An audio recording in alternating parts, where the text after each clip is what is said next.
गौतम जी के तपस्या का वर्णन है। गौतम जी यहाँ पर निवास करते थे।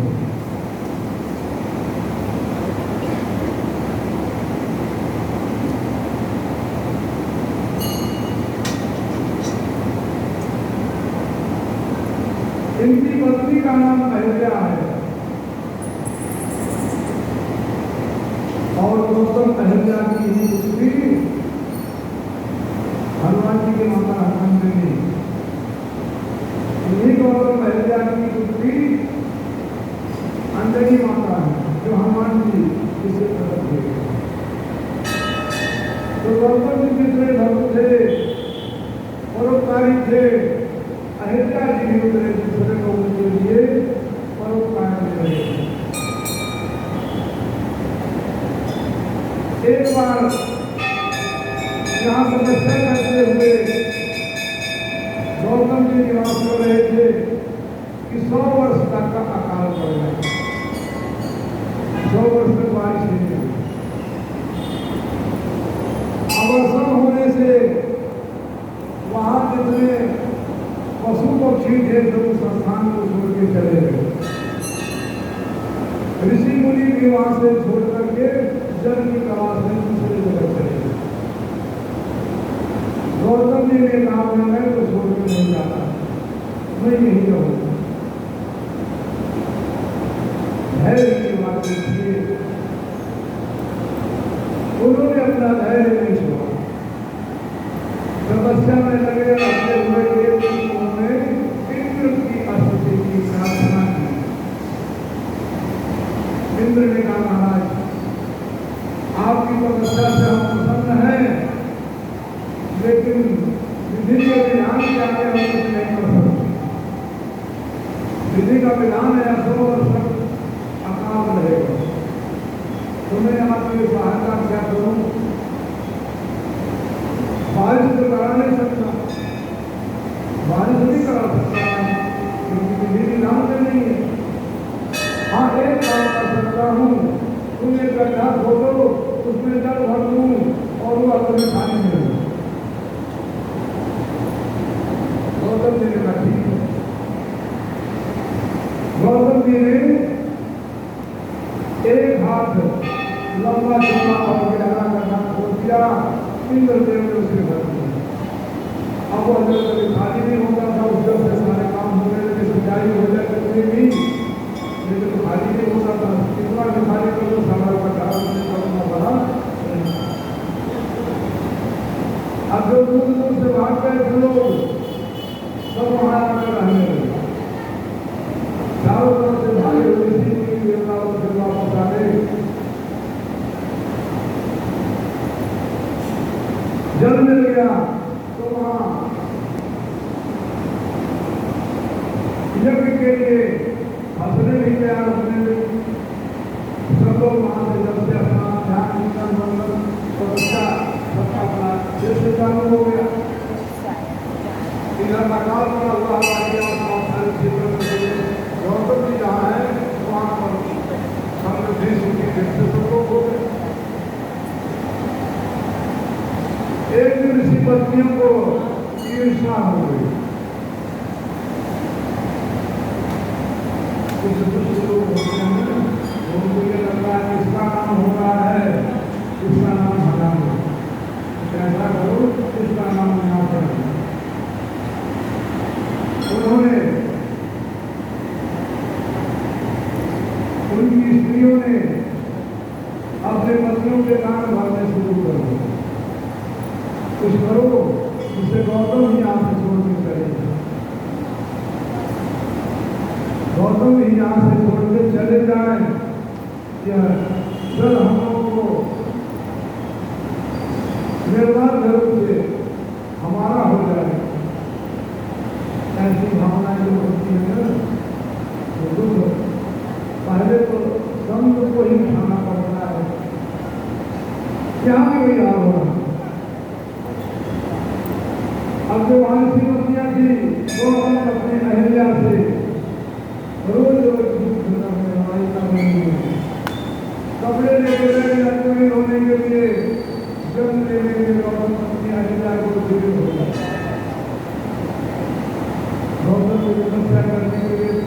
जाकर बैठे हुए हैं और अहिल्या इज्जत दे रहे हैं, मौका नहीं रहा, लेकिन दोनों फिर भी बुरा नहीं मान रहे हैं। लेकिन उन्होंने रोज निकालो शुरू कर दिया, बड़ा तरह से इस प्रकार बढ़ाना शुरू। गौतम जी परोपकारी नहीं कहा, उनकी पत्नी अहिल्या जी ने भी कभी ये नहीं कहा कि इन दुष्टों को कुछ कहो करो, कुछ मत बोलो। अगर कहना भी कुछ चाहते तो अहिल्या के कहना नहीं बोले। अब उनका अनुभव बढ़ता गया। एक दिन गणेश जी को उन्होंने बुलाया, गणेश जी आए, महाराज कुछ करो जिसे गौतम जी यहाँ से छोड़ के चले गए। उन्होंने कहा तुम लोग मूर्खता कर रहे हो, जिसने तुम्हें जल का साधन दिया है, यहाँ पर 100 साल से अकाल पड़ रहा है और तुम्हें उसने साधन दिया है तो उसी को पहले यहाँ से छोड़ के चले जाए। तुम लोग अच्छा नहीं कर रहे हो। फिर भी ऋषि मुनि लोग स्तुति कर रहे हैं, महाराज हम आपकी स्तुति कर रहे हैं, प्रार्थना कर रहे हैं, तपस्या कर रहे हैं, आप कुछ ऐसा कीजिए। गौतम जी के खेत में गैया चोरी करने वाले फसल खाने लगे। गौतम जी बिचारे उन्होंने ऐसे चीज का उठाया शुरू से गैया को हटाने लगे, गैया के भी लगी। अब तो जितने ऋषि मुनि थे वहां पत्थर बनाने लगे गौतम जी को, दूसरों को बचाए बच्चा करके तो भागो भागना चाहिए, सब भाना बना दिया, बनाना चाहिए भागा, किसी तरह बना करके बनाने लगे।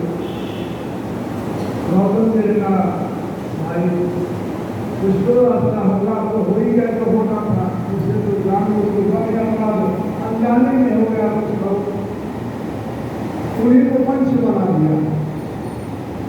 बेईमान को जब बनाओ उसका फैसला नहीं, और जो बेईमान है लेकिन उन्हीं को पंच बना रहे। गौतम जी उन्हीं को पंच बना रहे हैं, फैसला करो क्या करें। उन ऋषि मुनियों ने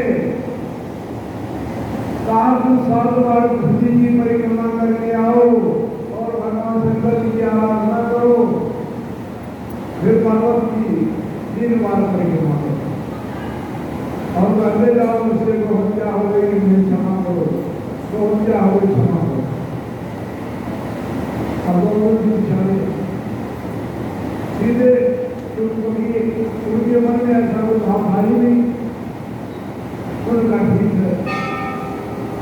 उन्होंने 7 बार पृथ्वी की परिक्रमा करी, पर्वत की परिक्रमा करी, भगवान शंकर जी को पूजा करने लगे, तपस्या करने लगे। उनकी तपस्या से भगवान शंकर जी प्रकट हो गए। गौतम जी क्या बात है, किस लिए प्रार्थना कर रहे हो? उन्होंने कहा प्रभु मुझे तो हत्या का पाप लग गया है, मेरे अपराध को क्षमा करो। भगवान भोलेनाथ ने कहा तुम तो निष्पाप हो, तुम्हें पाप है कहाँ? वो तो उन लोगों ने कपटी छल करके तुम्हारे से हटाने का भगाने का प्रयत्न किया था, उन्हें मैं साथ दे दूंगा, गौतम तेरे का क्षमा करूंगा। इतने पर भी गौतम जी का क्षमा कर दीजिए। उनको जब नहीं मिला था इसलिए उन्होंने ऐसी बात करी। उनके आसन आप बरसात करा दीजिए, गंगा भेज दीजिए। मेहमान तुम्हारे साथ तुम लोगों ने इतना बड़ा अत्याचार किया तो फिर भी कह रहे हो तो क्षमा कर दिए, मुझे गंगा प्रदान कर दीजिए, मुझे गंगा प्रदान कर दीजिए, गौतम देने का मुझे गंगा प्रदान कर दीजिए। भगवान शिव ने कहा ठीक है। यहाँ पर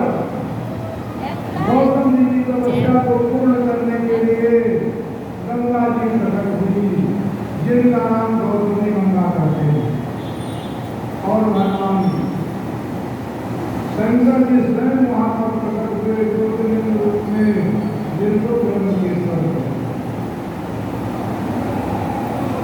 गंगा बगल में, और महादेव जी वहां ब्रह्मकेश्वर के नाम से गौतम की तपस्या से संतुष्ट होकर के